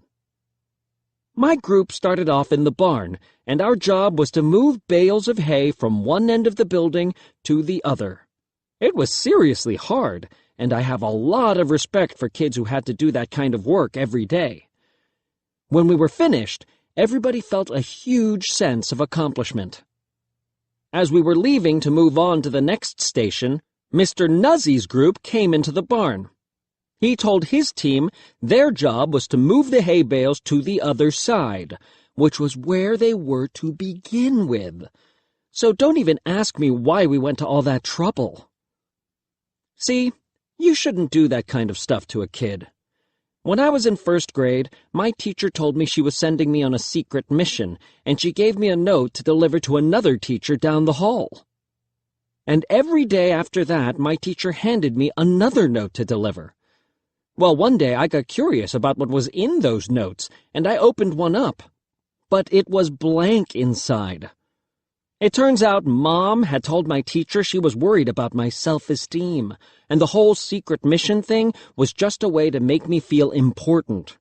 So if anyone wants to know why I have a hard time taking work seriously, that's how it started. Our team spent the rest of the morning going through the other stations. We painted a fence, repaired a stone wall, and stacked firewood outside the main lodge. I'll tell you, when I'm older, I'm going to buy a farm of my own and set up a camp on the property, because getting a bunch of kids to work for free and calling it education is genius. After lunch, when we were heading back to our cabin, Gareth tripped over a rock sticking out of the ground. When Emilio saw it, he got really upset. The rock had some scrapes on it, and Emilio said the only person who could have done that was Silas Scratch. Jeffrey said the rock was probably Silas Scratch's gravestone, and now we were cursed because we had disturbed his resting place. I tried to talk some sense into these guys. I said that first of all, if Silas Scratch was dead, that was good news for everyone. And second of all, this couldn't be Silas Scratch's gravestone because he would have had to bury himself. I never should have said that because it just upset everyone even more. Now, all of a sudden, Silas Scratch was an undead farmer who couldn't be killed. At dinner, Silas Scratch's grave was all anybody could talk about. Somebody claimed they saw Silas Scratch in the woods, and someone else said they saw him on the other side of camp at the exact same time. Then Albert Sandy was telling everyone that he heard Silas Scratch had a network of tunnels beneath the cabins, and that's how he's able to move around so quickly. So, thanks to Albert Sandy, now kids are too scared to use the bathrooms at camp, thinking Silas Scratch might come out of the toilet. A few kids said they're going to hold it until they get home. That doesn't sound smart to me, especially considering we're only on day 2. Wednesday. Today, after we finished our farm chores, we had free time to do whatever we wanted. I decided I'd just take a nap, but a few of my cabin mates had other plans. Gareth, Jeffrey, and Jordan said they were sick of eating stew for dinner, so they were going to go down to the river and catch a fish. I thought that was the stupidest idea I'd ever heard, especially since they didn't have a fishing pole or anything like that. But they were dead serious, and when they headed out, I went to the cabin and climbed up in my bunk. It took me a while to fall asleep, and right when I started to doze off, my cabin mates burst through the door. Believe it or not, those fools had actually managed to catch a fish. They scooped one right out of the river using Jeffrey's shirt as a net, and now that they had it, they didn't know what to do with it. What was pretty clear was that no one had any intention of eating it. I told the guys if they didn't put the fish in some water quick, it wasn't going to survive. Gareth grabbed the fish by its tail and carried it to the bathroom, where he put it in the toilet. Then Jordan emptied his canteen inside the bowl so the fish had some extra water to flop around in. The fish seemed okay for the time being, and I decided to go get a bucket so we could take the fish back down to the river and let it go. But when I went to leave, Mr. Jefferson walked into the cabin. The other guys slammed the bathroom door shut, and I tried my best to play it cool. My guess was that Mr. Jefferson wouldn't be too happy about a fish in the toilet, and I didn't want to get sent to bed early for the second time on this trip. Mr. Jefferson asked me where everyone else was, and I said I thought they might be down by the river. He told me that if I saw anyone, I should tell them to come to the main lodge for mail call. When Mr. Jefferson left, we put the lid down on the toilet to make sure the fish didn't flop out onto the floor. Then we headed down to the main lodge to join the rest of our class. Mrs. Graziano handed out mail to all the kids who got something delivered from home. Mom sent me a letter, and I'll admit, I got a little choked up reading it. Dear Gregory, we miss you so much. Can't wait until you're back home. Hope you are having a wonderful time. Hugs and kisses, Mom. I got a letter from Roderick, too, but I didn't like his as much as Mom's. Dear Greg, I found your candy bars. Here, you can smell the wrappers. Har, har, har. I didn't get a letter from Dad, but I did get one from the pig. It read, Oink, oink, oink. I just hope someone in my family wrote it as a joke, because if that thing has somehow learned how to write, then I don't even know what to say. Julian got a letter from home, too, but his mom made a huge mistake by sending a photo along with it. Julian wasn't the only one who seemed homesick. A couple of kids didn't get anything at all, and they asked some of us who did get letters to read them out loud. One kid's letter said, "I made a batch of your favorite cookies and put them in the fridge for when you get home. Love, Mom." And when he read it out loud, some of the homesick kids got a little emotional. A few kids got care packages with fresh clothes and stuff like that. But the big winner in our group was Graham Bertrand, who got a huge box that was packed with a ton of supplies. Back at the cabin later on, we found out Graham had mailed the box to himself before the trip started, and he had hidden all sorts of goodies in with the camping supplies. Luckily, he was willing to share. I never thought I'd eat Doritos out of a hiking boot, but by that point I'd already given up my last shred of dignity. Emilio looked out the window and saw Mr. Jefferson coming back to the cabin, so we hid all of Graham's stuff under a blanket. When Mr. Jefferson entered the cabin, he walked right by without even noticing. Unfortunately, we were so focused on the snacks that we forgot all about the fish. I feel a little bad for Mr. Jefferson, but it was a good reminder to me that you should always check inside the toilet before sitting down. Mr. Jefferson was mad and thought this was some kind of practical joke, and of course he thought I was the guy who came up with it. So tonight, while the rest of the group was having s'mores and singing songs by the campfire with Mrs. Graziano, I was stuck in the cabin with an angry chaperone. Thursday. Most kids at camp were cruising right along until yesterday, but after those letters from home came, it seemed like everyone hit a wall.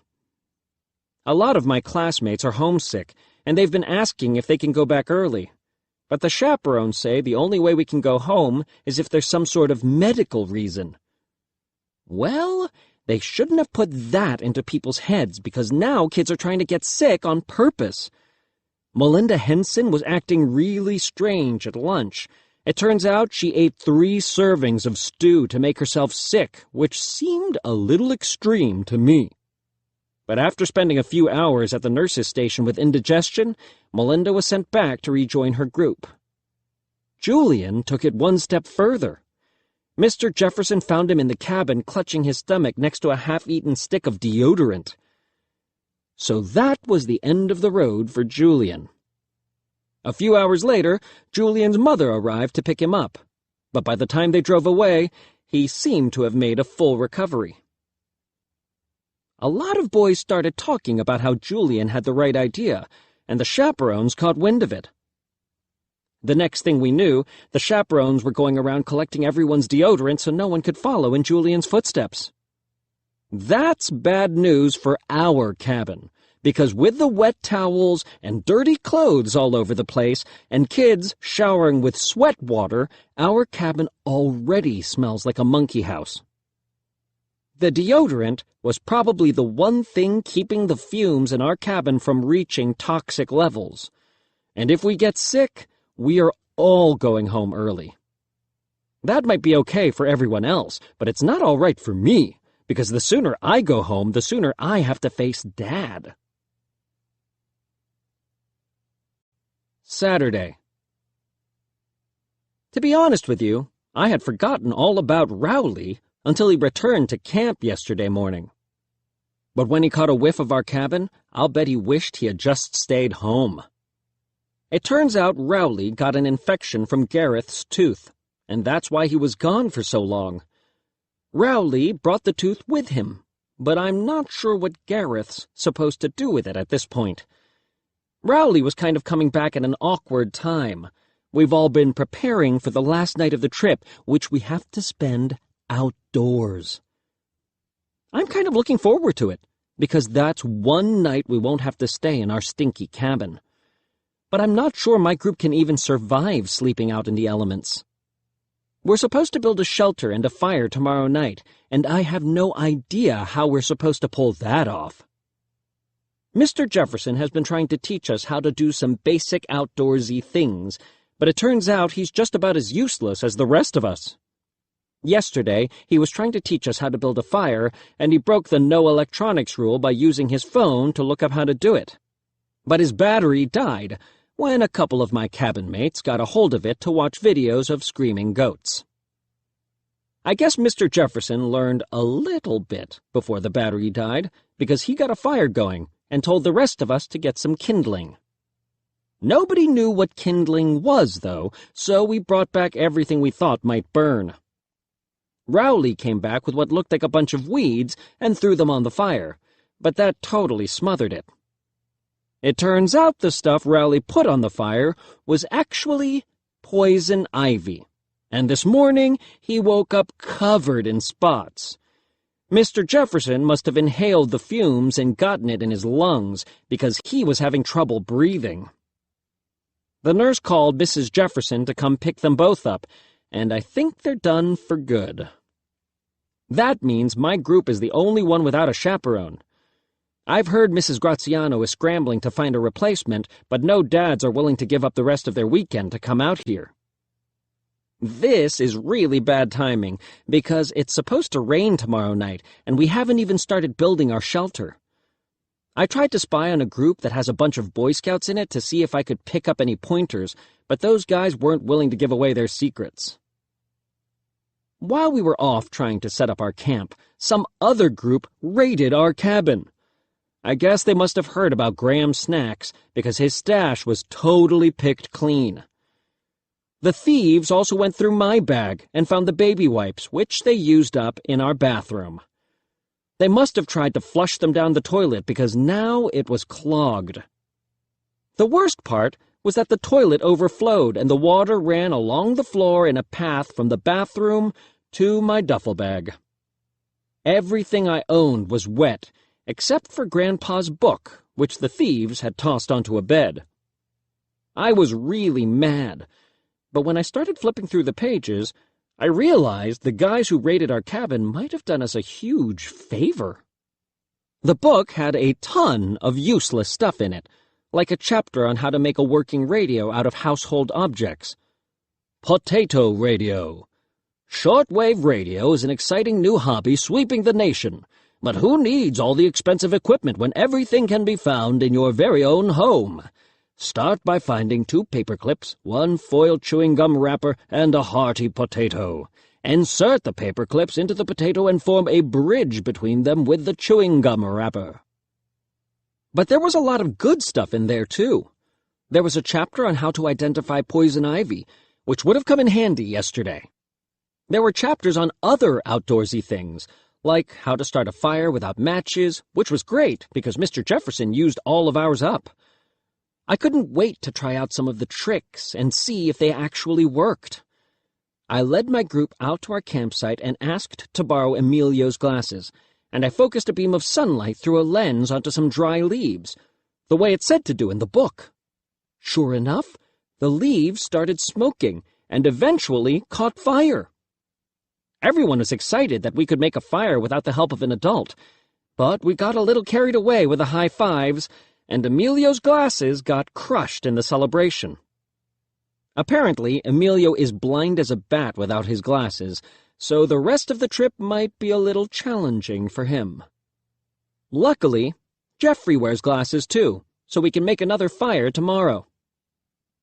When we got back to our cabin after dinner, we got a cold splash of reality. The flooded toilet added to the overall bad smell in our cabin, which by now was totally overpowering. We mopped up the floor with our dirty clothes, then put them in a couple of trash bags, but that still didn't do the trick. The worst smell seemed to be coming from us, and the only way to deal with that problem was with deodorant. Jordan said maybe we should raid one of the girls' cabins and steal some of their deodorant, but that turned into a big debate about whether girls actually use deodorant. But what everyone was excited about was the idea of going on a raid. The person who was most excited was Emilio, but we told him it was too dangerous for him to go with us since he couldn't see. He said we needed him because he has an excellent sense of smell and could sniff out the girls' cabins. We weren't sure if he was bluffing, so we ran him through a smell test where he had to identify a bunch of different things. And sure enough, he got every single one. So Emilio was in. We all started getting ready, but right when we were about to head out, Mr. Nuzzy came to check on us.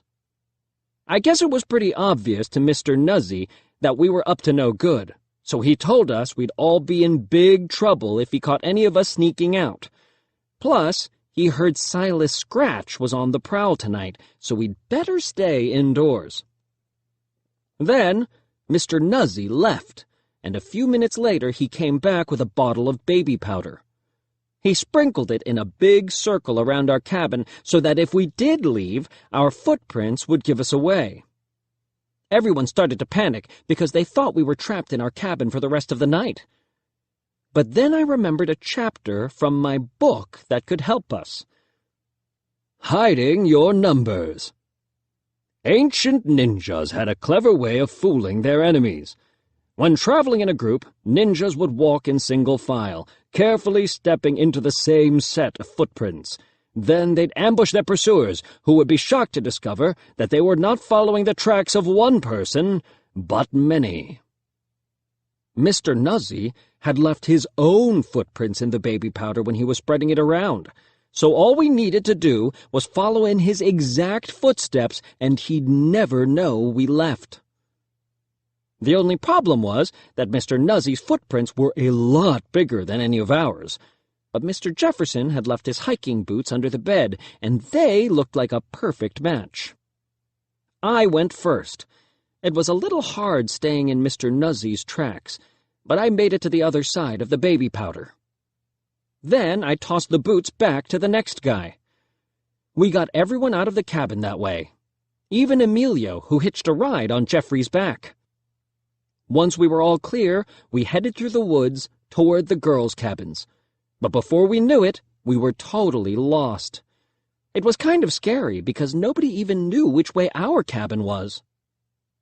Then Jeffrey made everything 100 times worse by bringing up the subject of Silas Scratch.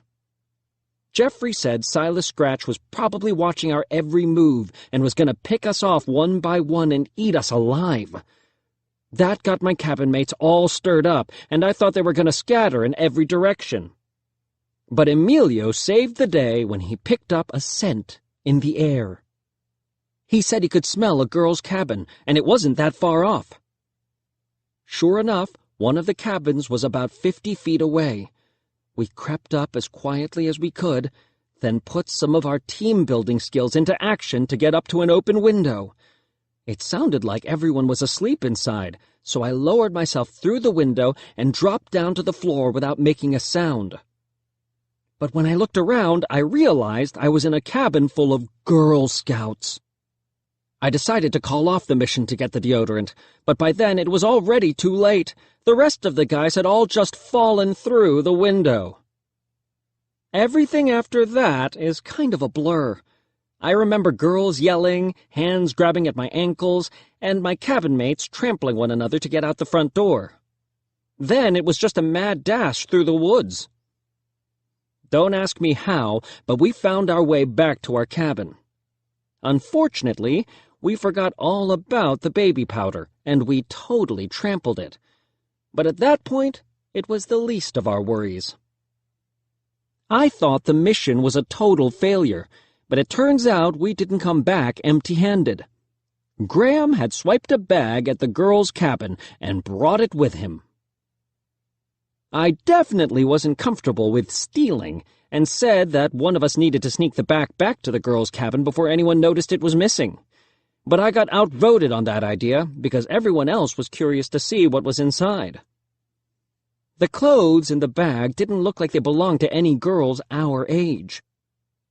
But by the time we figured out who the bag actually belonged to, the owner was standing in our doorway.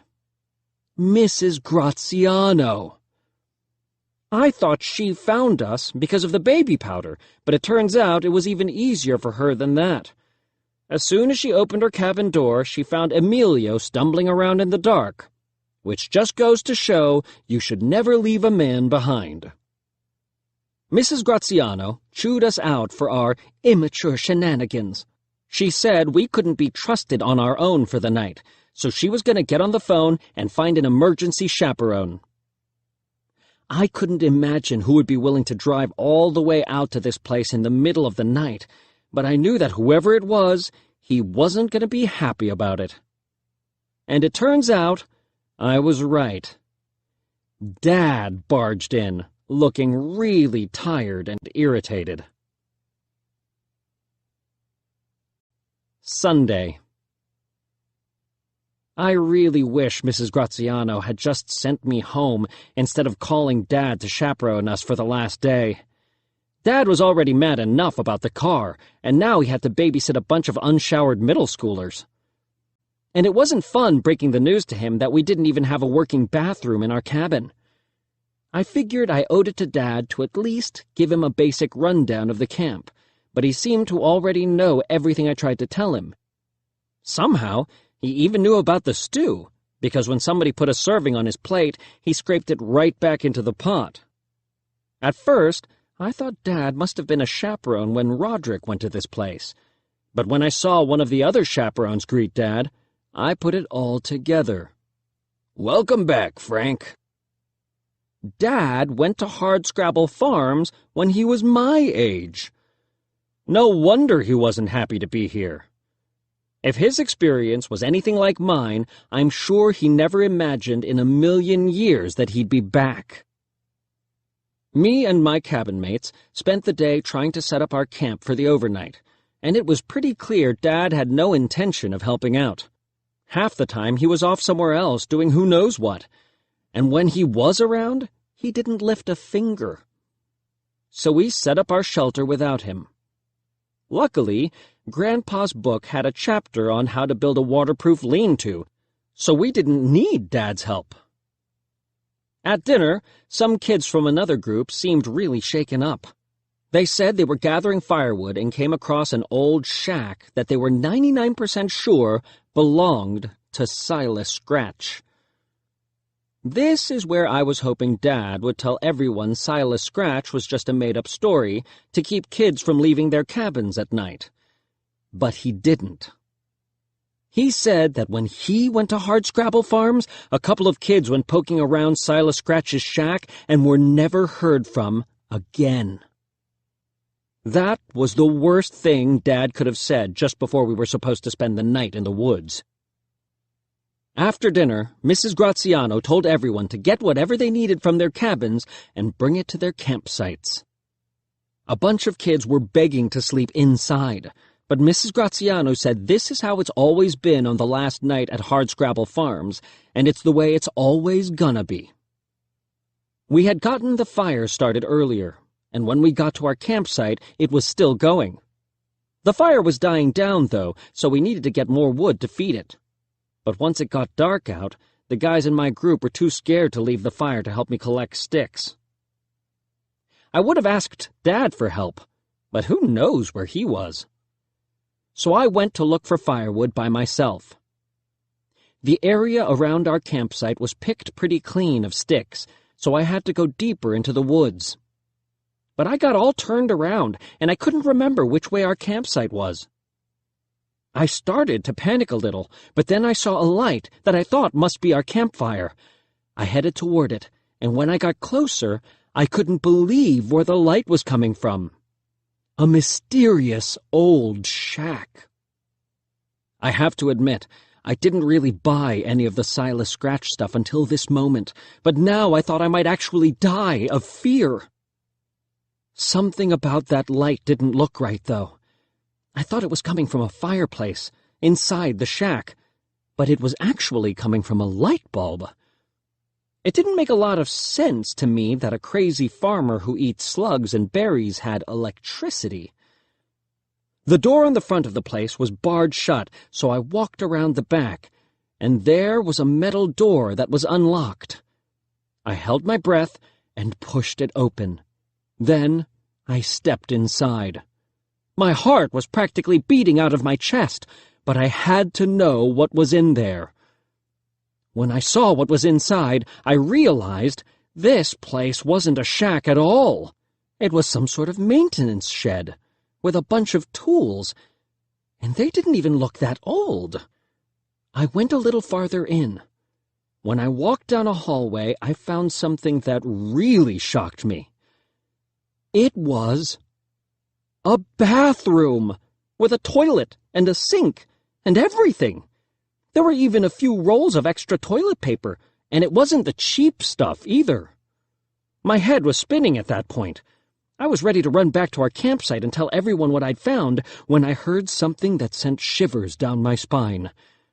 It was the sound of whistling, and it was coming from right behind me. I turned to run, and that's when I ran smack into Dad! Ah! I was totally speechless. I couldn't understand what he was doing taking a shower in a maintenance shed. But then he started talking. Dad said when he went to Hardscrabble Farms, the bathroom situation was even worse than it is now. There was only one outhouse, which everyone at the camp shared. There was no shower, and if you wanted to get clean, you had to go down to the river with a bar of soap. Then one day, when Dad was collecting firewood, he found this maintenance shed that was used for keeping up the property during the off-season. When he realized there was a toilet and a shower inside, he knew he had to keep it a secret, or everyone would find out. So he came up with the story of Silas Scratch to throw the other kids off the trail. Dad said when he got here yesterday, he was pretty surprised the Silas Scratch thing was still going after all these years. But he figured he'd just go with it so he could keep the bathroom to himself. I was pretty mad at Dad for causing everyone all this stress, but I have to admit that coming up with a crazy story to protect a secret bathroom is exactly the kind of thing I'd do myself. I realized I'd been away from the campsite for a while, and my cabin mates probably thought I got snatched up by Silas Scratch. So I asked Dad to help me find my way back to the campsite. It had started to rain, and by the time we got back, the fire was completely out. I guess my group got desperate and threw in anything that would burn, because I found my book in there. Or at least what was left of it. My cabin mates had picked apart our shelter for firewood, and that's where me and Dad found them, all huddled together.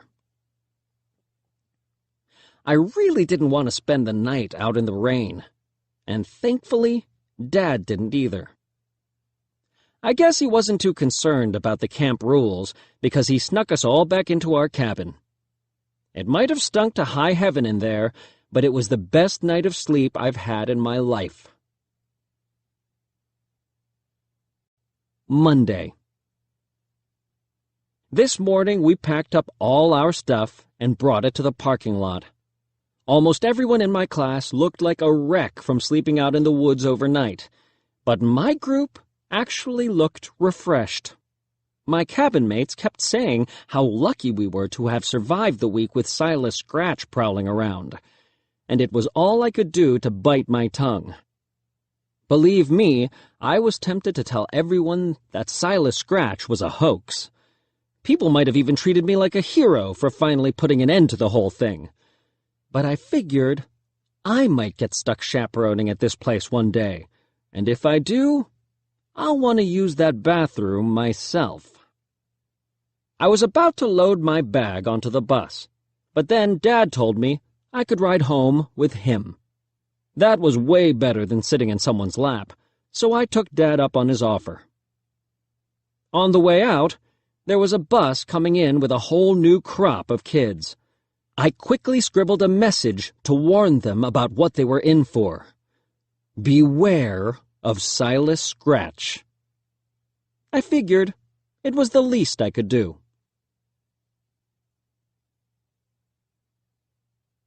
The end.